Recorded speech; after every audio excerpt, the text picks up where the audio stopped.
Welcome to Heaven's Gate.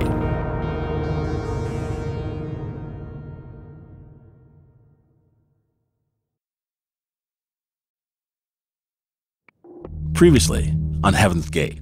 In 1975, there were two individuals who said that they were from the kingdom of heaven, and those two individuals were T and Do. They said, "We are here from outer space. We have a special message for you, for humanity right now." He just happened to say a lot of the things that I had been thinking about. I was really ready to walk out the door of my life at that point. And what we're teaching you is what you need to know to qualify. You have a position waiting for you. She came to tell me goodbye, that they were getting ready to leave, and I remember I was crying. Is he all right? Will I ever see him again? Uniqueness was not allowed. You were a cog in the wheel. Yeah, we don't know what you're doing. We're worried about you. I'll buy you a ticket. No, I'm happy here. She is definitely in a cult. I'm a bit embarrassed about the fact that I didn't contact you when T left her vehicle or died, or however you want to look at it. He should have called my mom, your mom. He shouldn't have called her T, because she wasn't T to me. Do became even more controlling than he had been, and he became a little bit psychotic, and I think that increased over time. With everyone in the room, he just asked each of us individually if we'd be willing to voluntarily, end our life in this world. He said that we would drink a barbiturate that would put ourselves to sleep, permanently. There is something really big out there. The Hale-Bopp comet is 25 miles across. Planet Earth about to be recycled. Your only chance to evacuate is to leave with us. And there's a column here which says estimated time to return. Avnodi wrote never. Doroti wrote bye. Talodi wrote so long.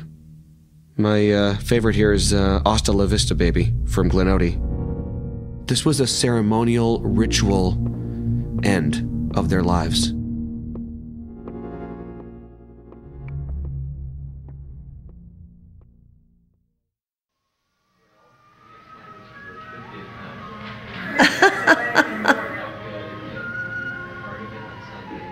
Maybe you remember at the very beginning of this series, when we met Nancy Brown, she was watching this video. This is a fun part.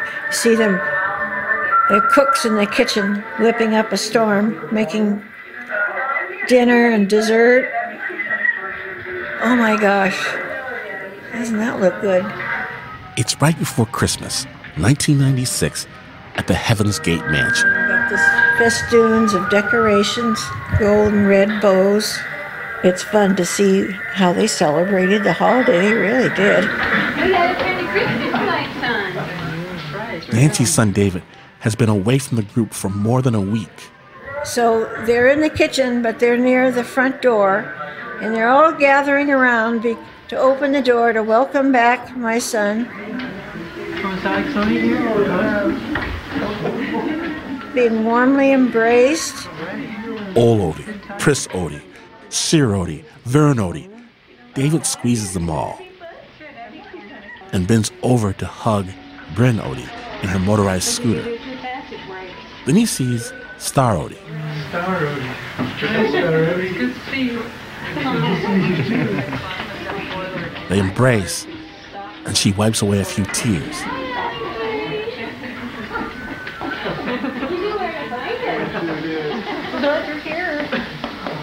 All those hugs and smiles and welcome homes. I'm glad to know that he had these things in his life.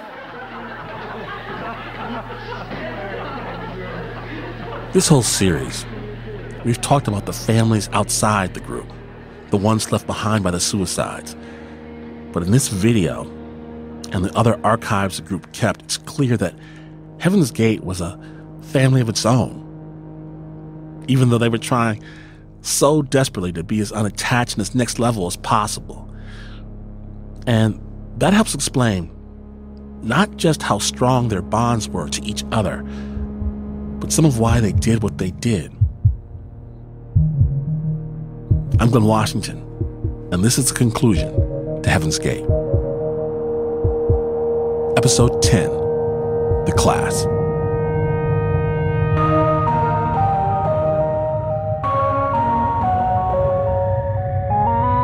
I'll tell you who I am. Tea and dough, whatever they want to call us. Whether or not you believe is up to you. We all have to deal with demons. We're trying to teach you how to prepare yourself.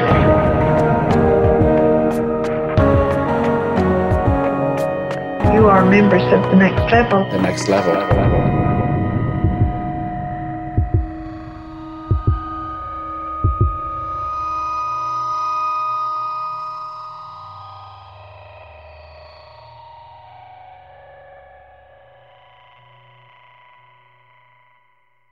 It's the middle of March, 1997, just a few months after those Christmas videos were filmed.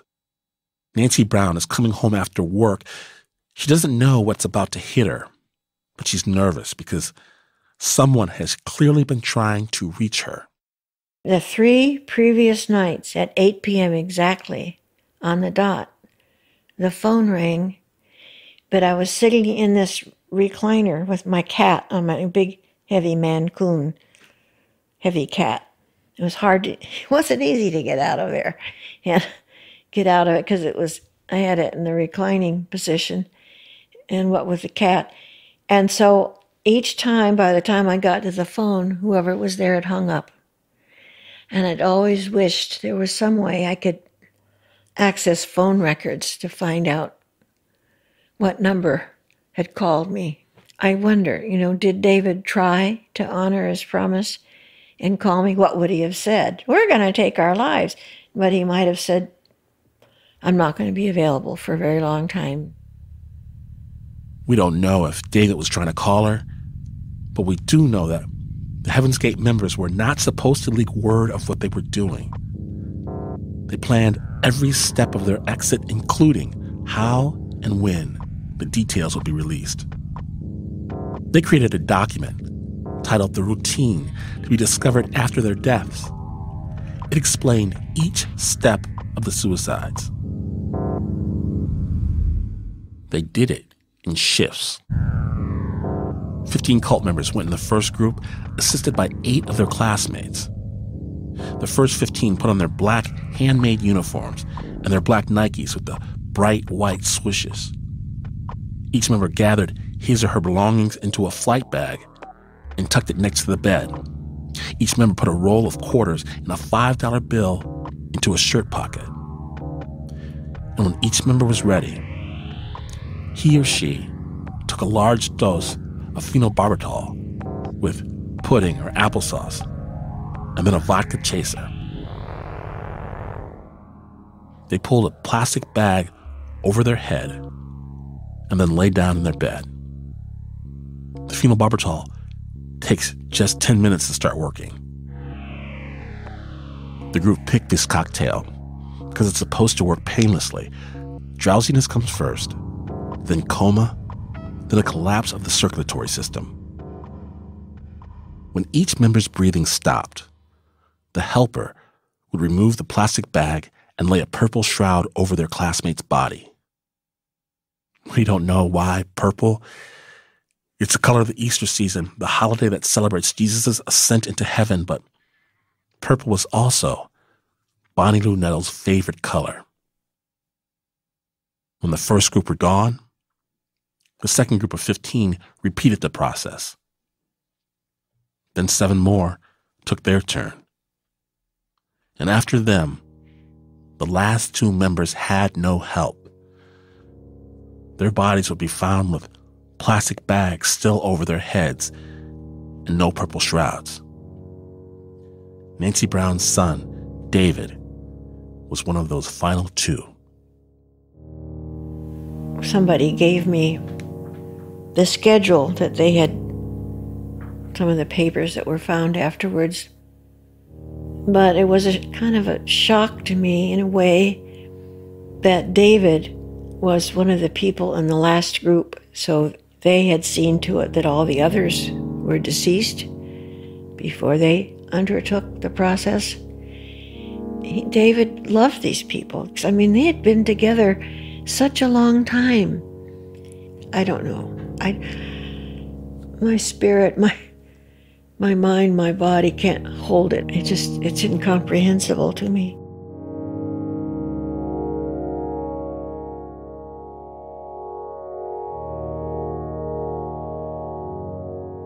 The group saw their process through without interruption. The house stood quiet for a couple of days. And then 5 different people around the country received packages in the mail. They were people that Doe trusted. One of them, Rio D'Angelo, was a former member of Heaven's Gate. And when Rio opened the box, he found 2 videotapes, computer discs, and some letters, and a set of instructions. Rio went to the Heaven's Gate mansion outside San Diego. The drapes were pulled shut, the windows closed, but the letter specified that the door by the kitchen would be open. Rio knew what he might find behind the door. He sprayed cologne on his shirt and pulled it up over his nose. Then he entered the mansion and turned on the video camera that he brought with him. He walked through the building, recording in quiet. And then Rio called the police. Hello? Yes, I need to report an anonymous tip. Who do I talk to? Okay. This is regarding what? This is regarding a mass suicide, and I can give you the address. An officer arrived on the scene. He approached the side door, but before he could even enter, he smelled the decay coming from inside. The officer called for backup. Topping of news at 11 is a story that's making news across the nation and across the world, an apparent mass suicide in Rancho Santa Fe. Investigators suspect suicide because they saw no obvious signs of struggle. The occupants, it was said, seemed to belong to some kind of cult. Nancy Brown heard the news the way a lot of people did. I had my radio on last time I listened to the radio at night, and it was like 6 o'clock, so there was a news bulletin. You're looking at the site where 39 young men have been found dead. Men believed to be in a religious group, men who dressed alike, and men with an apparent tragic mission, mass suicide. But at first, Nancy didn't understand what had really happened. I thought, oh, my goodness, what is that? And I thought, well, it couldn't be David's group because David was almost half women, half men. All those short haircuts and the baggy uniforms confused the first responders. And that gave false hope to some families, like Gail Mader's parents in Long Island. And I saw it on the front of the body laying on the bed there with the purple shroud on it, on the front of the newspaper. And I thought, and it said 39 dead in a cult in San Diego. And I thought, oh my God, look at this. This is terrible, 39. But thank God it's not our cult. They're all men. But then Alice's husband, Bobby, saw a face that he recognized. He said, you better sit down on the couch. He said, Applewhite's been on the screen all night. I think we're in trouble. Yeah, and we were. Yeah. If there are 39 bodies in there, and possibly more, they're going to have to make sure that nobody was murdered to determine that actually everybody did commit suicide and how that happened. So then the TV kept saying, at 12 o'clock noon, the sheriff and the chief administrators there in the county were going to make an official statement. So I'm sitting by the TV, all ready to listen to this special announcement, and the phone rang. I had a bad feeling about that. I picked it up, and this very kindly voice said, hello, is Nancy Brown? Yes. I'm so-and-so, I'm the coroner. Coroner of San Diego County. There's only one reason why he'd be calling me.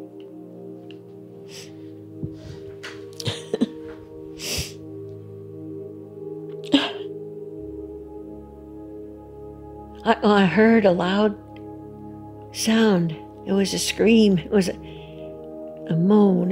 You know what keening is in some cultures?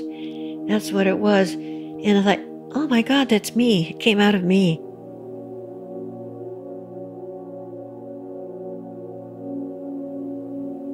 I think they may have asked me, did I want the body or did I want it to be cremated? And I said, cremation, please. And that to tell the mortuary that I would come personally to pick it up. And then picked up the ashes. And then when I picked up the ashes, they gave me his duffel bag. That's what's left of David. I've got this duffel bag.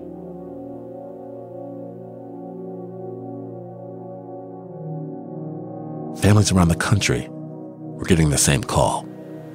We found out from the coroner we wouldn't get her back for 8 days because they were doing thorough autopsies and stuff. And he just said to Bobby, if it's any consolation to you, she died very peacefully.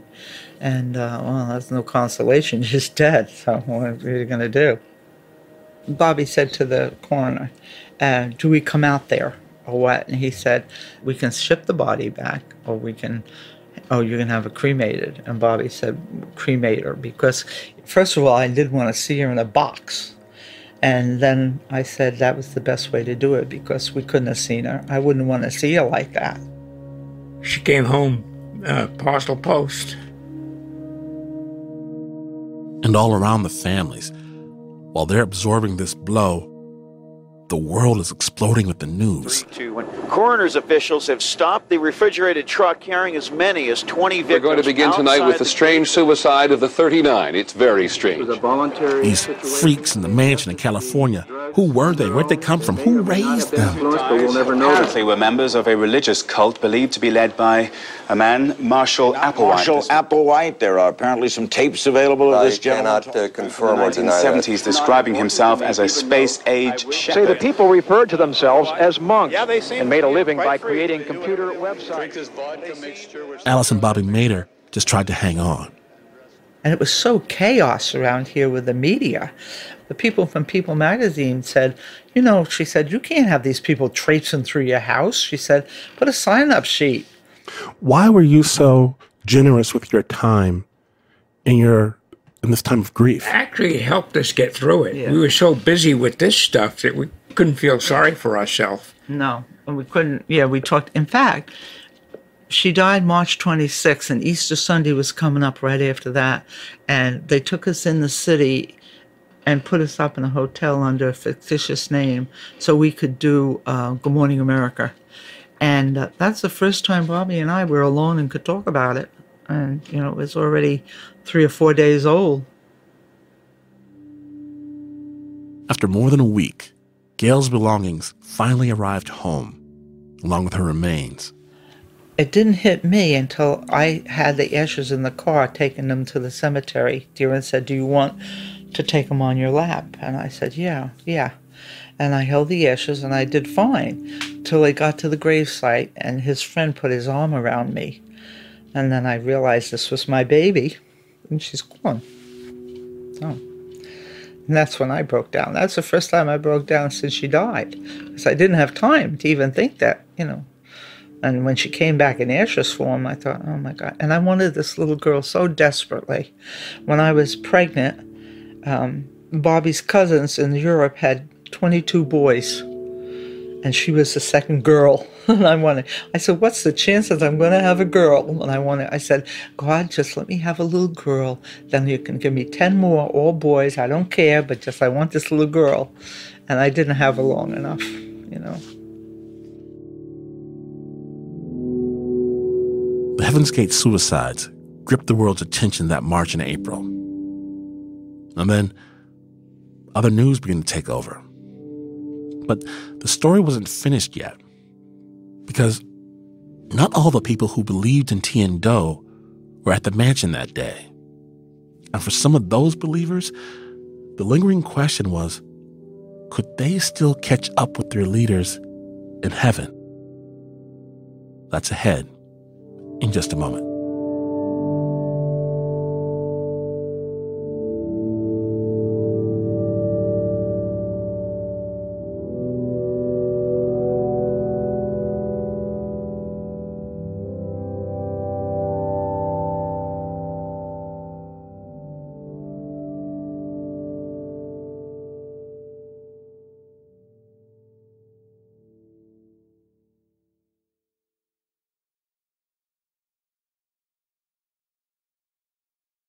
We're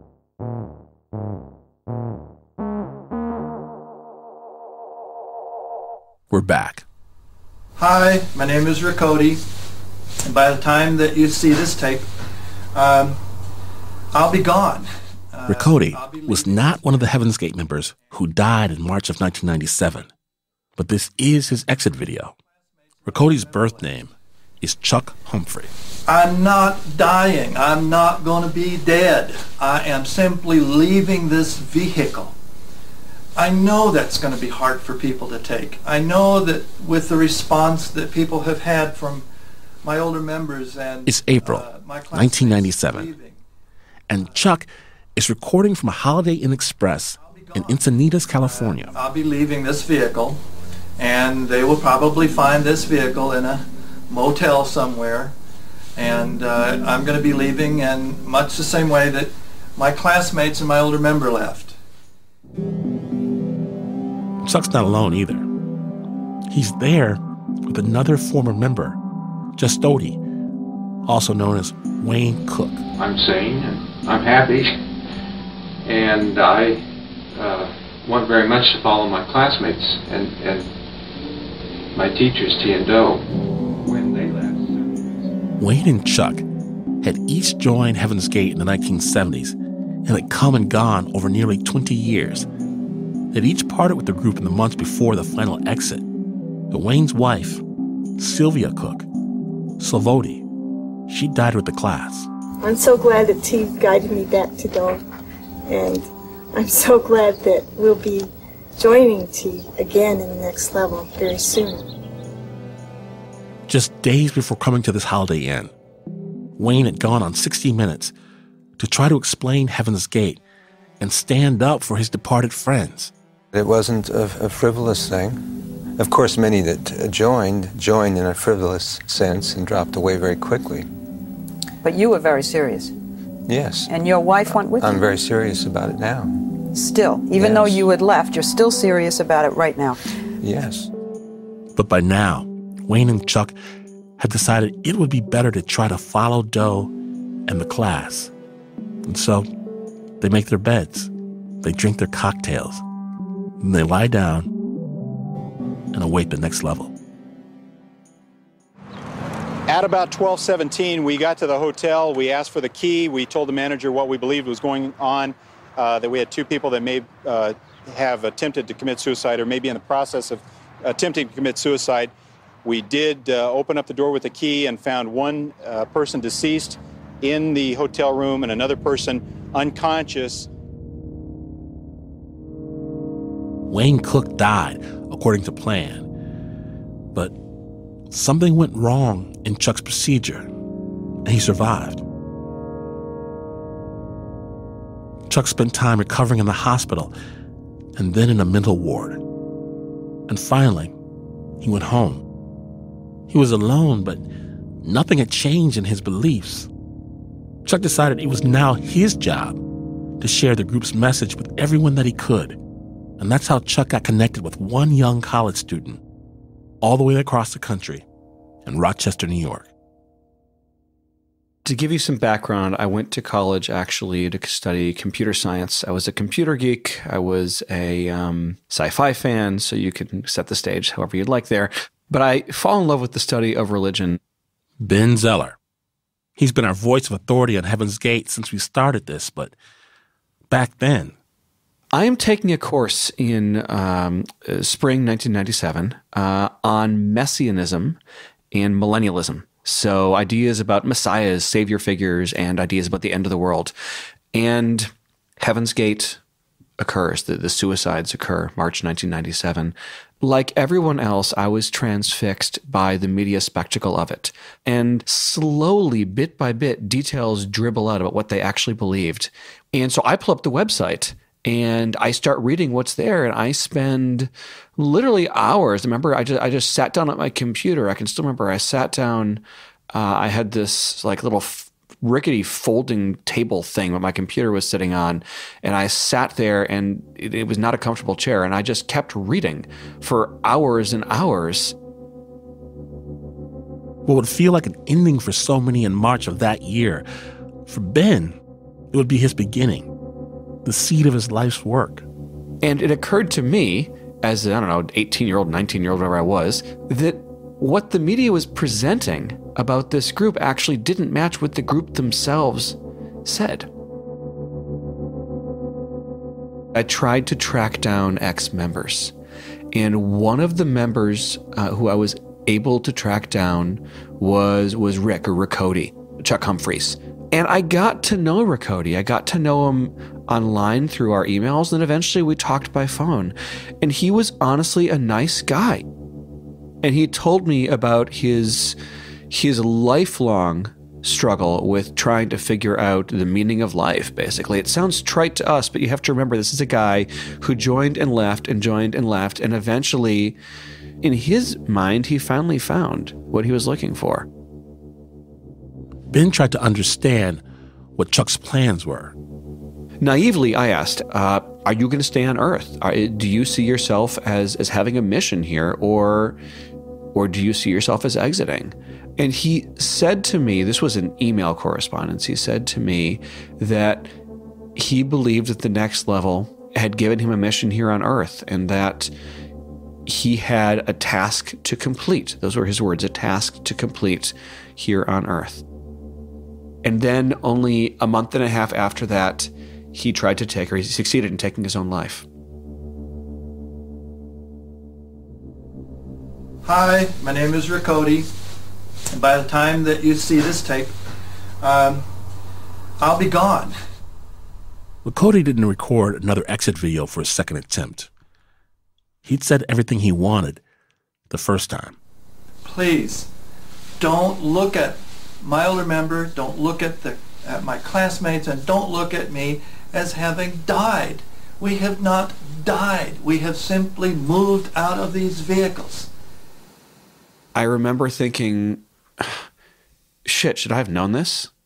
Should I have realized that this man was going to do this? He said to me no. He had actually said to me no, he wasn't.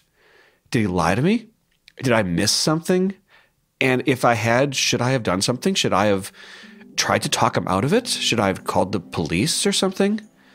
And I still wrestle with that. I mean, he really believed he was freeing his soul to go join his companions in outer space and achieve eternal salvation. Riccoti, Chuck Humphrey, was one of 4 former cult members who took their own lives after the initial 39. The others were Wayne Cook, Jim Simpson, and Wayne Parker. The final total was 43. What Riccoti's death did for me was it reminded me of the seriousness of this. Someone I knew lived and died believing it. And how could I not take it seriously? How could I not continue trying to figure it out? I don't know if I would be as involved in the study of the group if Riccoti hadn't have done what he did.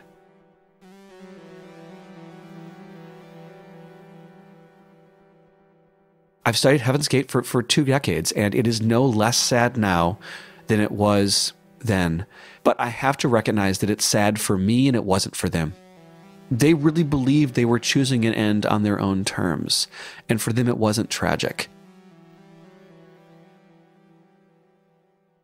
When we come back, I want to return to some of the questions I asked at the beginning of this story, way back when. And I'll tackle a couple of new questions too. That's in a minute.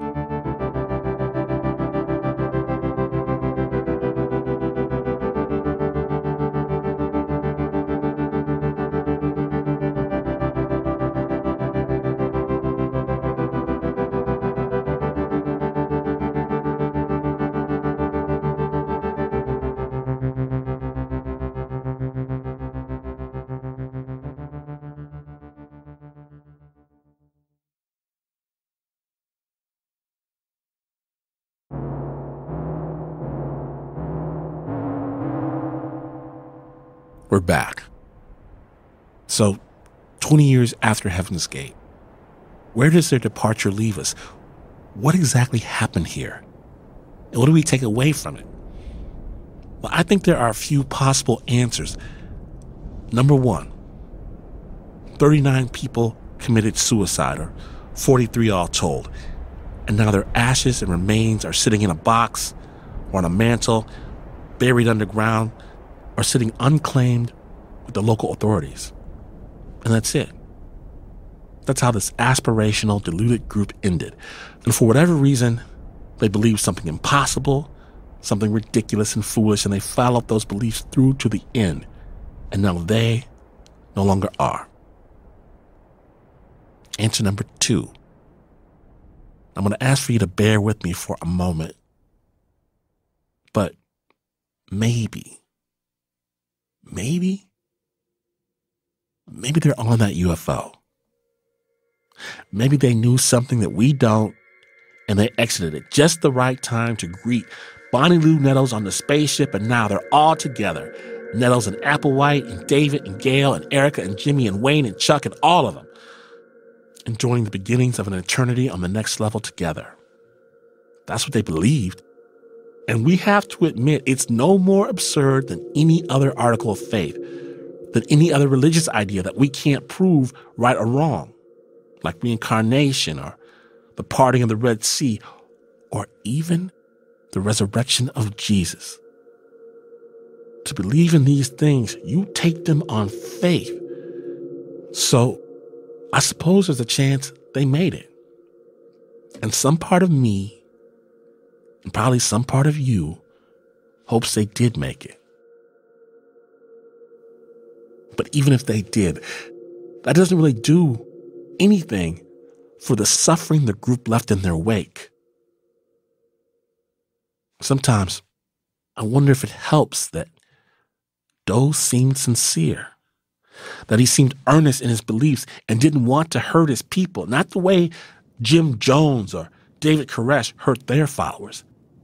I think that Doe, even in the end, I think Doe really believed he was helping people find their own salvation. To us, it would be suicide to not leave. It is to take life to leave this body behind. It is to significantly take life. This is not life to us. This is like living in a civilization that is barbaric, that is primitive in comparison to the level above human. But listening to Doe there, I think, so what? So what if he meant what he said? Who cares if Doe was a cynical murderer or a genuine prophet? The harm that he did seems nearly the same. And for me, it's more helpful to think about the members, the followers, and what they found in Heaven's Gate.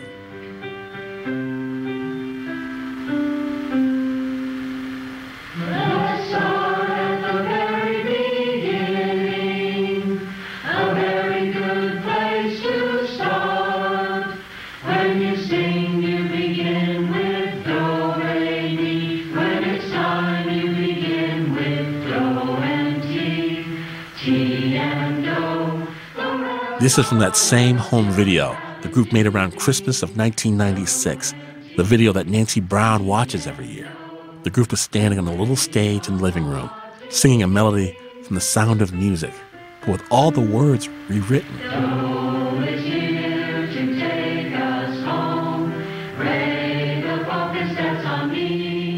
Our resident scholar, Ben Zeller, he's seen this video too.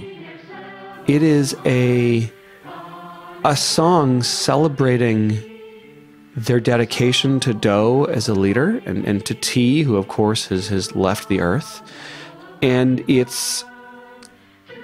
on the one hand, it's cute and it's sort of cringe-worthily bad in some ways because they're not all great singers.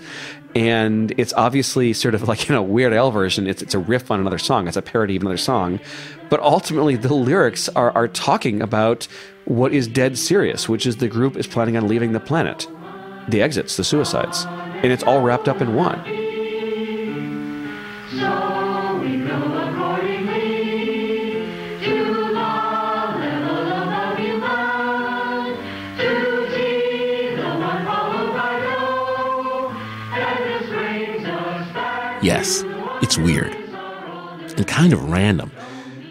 Except maybe not, when you remember that Bonnie Lunetto's watched The Sound of Music all the time with her daughter Terry, and that Marshall Applewhite was a talented choir director before he became Doe. You can take most any step.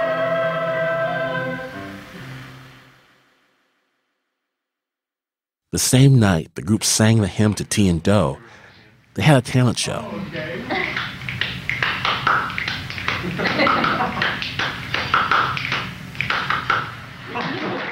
This is Thirst Odie playing the William Tell Overture on his hands.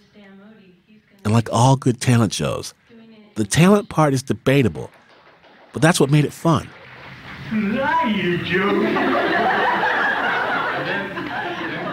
These members, the whole project of their lives was to try and cut away their humanness, to shed it for higher pursuits. But that humanity, it just kept flowing back in.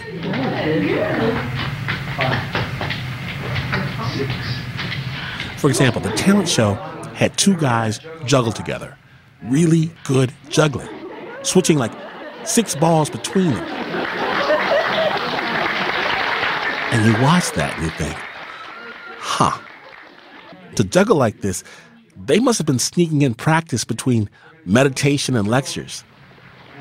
And then the cult member who calls herself Melody walks up on stage and says, Well, it occurred to me that you had never seen my Elvis Presley impersonation. And her Elvis Presley impersonation is she drops to the floor and lies like a dead person in a coffin. Because Elvis is dead, get it? Honestly, in here the group looks like a bunch of giddy nerds. The kids who got picked on at school, and they found a safe space together.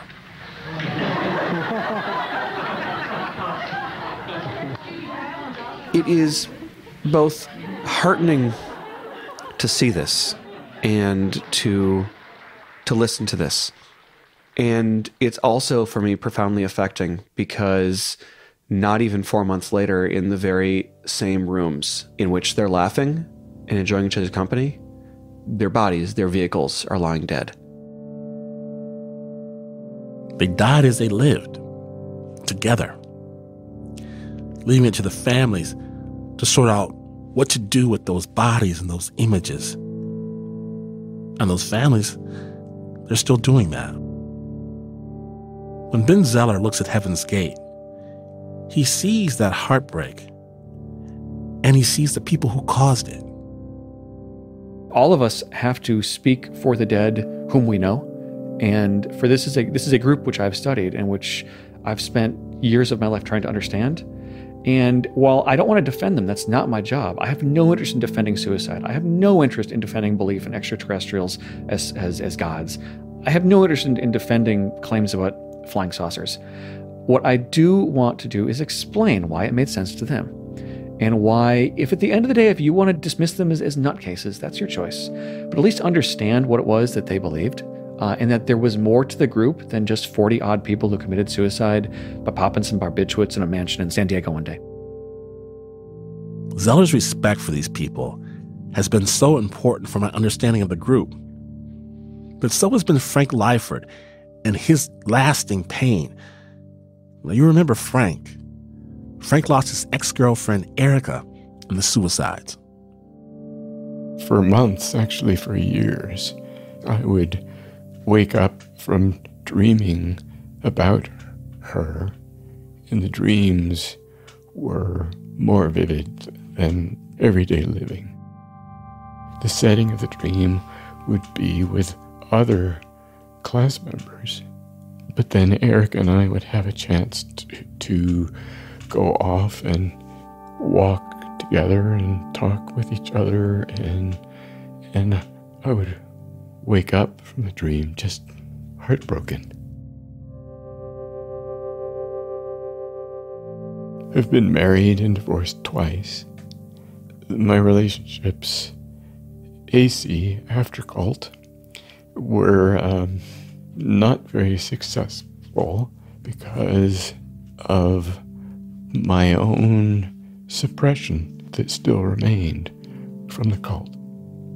I'm actually, over the past month, I'm actually coming to terms with my own anger with myself over having spent 18 years in the prime of my life in a cloistered, controlling situation that ended up not being fulfilling in the long run.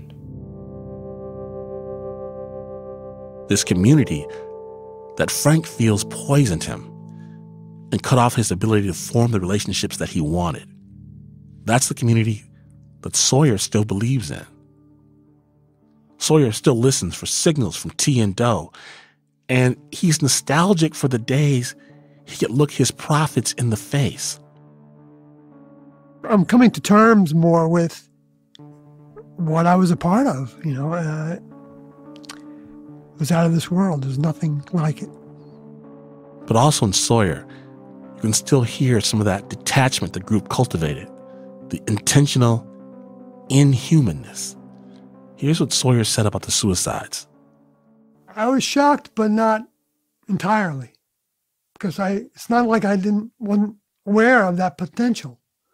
I just didn't know. We talked about a lot of things over the years, but this one we talked about more than the other things. But these are people part of the territory. You knew. See, but I didn't have an emotional connection with any of them except for Doe and T. I know they were not doing it out of any manipulation. I knew it was their joy to do that, even though it was a difficult joy. And it had, the sadness was part of it, was that they knew the world was going to respond as if they were manipulated by this evil person. Heaven's Gate left so many materials behind to try to explain themselves to the world. It's just those tapes and the website and the pages and pages of theology that they left, they don't help a family like the Maters. Like I say, I don't for a minute think that she thought she was going to die. After that time that Gail called home, Alice Mater never got another personal word from her daughter. It's like the cult swallowed her whole. I don't believe she ever went into this thing of eating this stuff and laying down and going to wake up and go aboard a spaceship, because it was all in their brain. That part of their brain wasn't functioning, that this isn't right. This isn't what's going to happen. I'm not going to lay down and go to sleep with this poison in me, and I'm going to get up and go on a spaceship. No, this isn't right. So I don't believe there's a belief system at all. I think it's all in the brainwashing that he did on them. That was a mass murder. One suicide, him, the leader, Applewhite. Yeah. The other 37, in my mind, that's mass murder. In a sense, we're body snatchers, because we came and incarnated into these human bodies, and now we're leaving these human bodies behind. I hope you don't take that as a crude joke. Jesus, 2,000 years ago, did exactly the same thing. If you feel rage at Doe, like the Maters feel, and so many families do, that is absolutely fair. But let's not forget, the vision of Heaven's Gate was formed by two people, not one. My older member was with me for this task for 10 years. And then it was the right time for my older member to return to the evolutionary level above human. And in a few days, I'm going to see my older member. That's what makes it kind of exciting in the next level, because there's always something going on, Never a dull moment. Without Bonnie Lou Nettles, without T, there'd be no Heaven's Gate. T brought so many of the big ideas, the channeling messages from the beyond, past lives, the Eastern disciplines, meditation to conquer attachments. The aliens were her idea. And when T died in 1986, Doe pointed to her as God the Father, the one calling the class home. The whole mission from that point was to reunite with T. God knows what you need better than you know yourself. If your mother had remained with Applewhite, do you think that the suicides would have happened? Nope. I can say that with 100%. Well, I can't say it with 100%. Terry Nettles, Bonnie Lou's daughter. I can say 99.9% surety that it would have never happened. My mom had, being a nurse, she believed that life was not something that was our choice to take. T was a long way from being a nurse when she died. Her ideas about healing had become more magical than medical. None of us really knows what T would have done had she lived. Still, Terry has a pretty compelling theory about what went wrong with Doe. Pride plays a big part in a lot of things that humans do, you know? And I think he continued it on, but when 12 years later had come and nothing still had happened, I think it was easier to commit suicide and not have to face family, friends, the media, anybody, you know, and explain that, I don't know what happened. It was easier to say that they were going to join my mom, you know, on a UFO. It's been 20 years since the class exited. And that's 20 years of families trying to understand the reasons and facing the same questions over and over again from the world. And whatever perspective the families have come to, it's been earned. I'm especially struck by Nancy Brown's. The pain of her son David's death doesn't ever go away.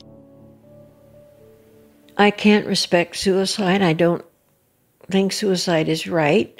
I think life wants to live. But when Nancy watches those home videos, the Christmas party, the talent show, Nancy finds comfort. Because she's not just watching David. She's watching how David is with his friends. Hey, you guys, come on, come on, come on, come on. And maybe that's what surprises us about seeing these videotapes of the group out, you know, enjoying SeaWorld or whatever, is it reminds us of their humanity. And even though they stoutly believed in beliefs that may seem crazy, you know, they were very human. And to me, his life wasn't a loss because he lived it. He tried to live up to his humanity and not harm others and be kind and appreciate others. And I think at least so many of the members that I did know for a time, I was impressed that they all seemed to have this kindness, you know, and they weren't monsters. And they weren't out to do people in. It had nothing to do with that.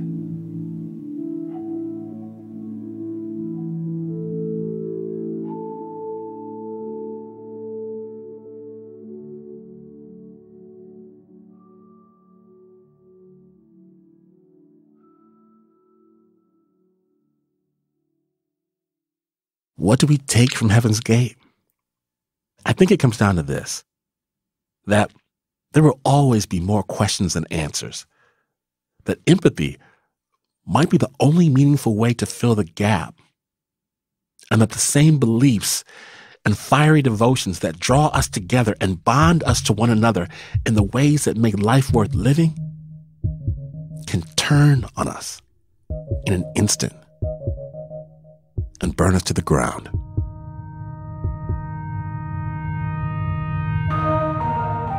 Heaven's Gate is produced by Stitcher in collaboration with Pineapple Street Media.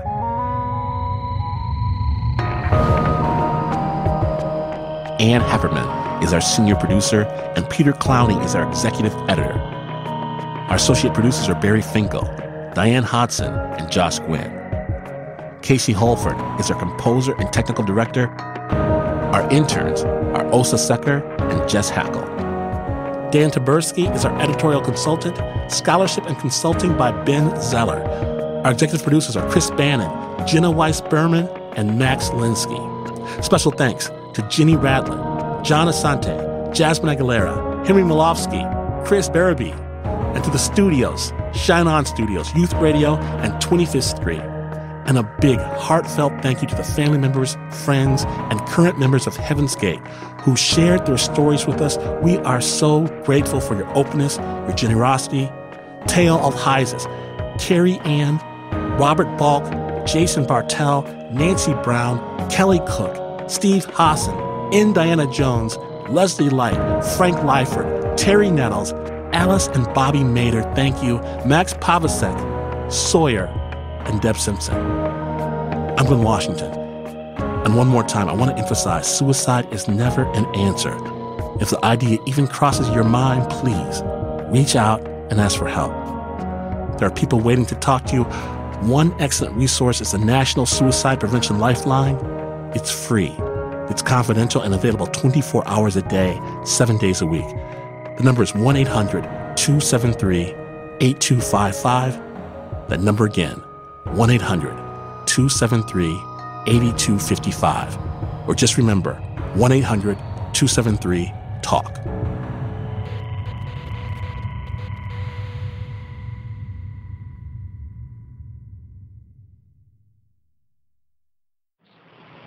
But we don't want them to say T and Doe will come, because we will not come again. You better not say that. I don't think. I may be wrong. I may be wrong, but I hope not. No. But we're willing.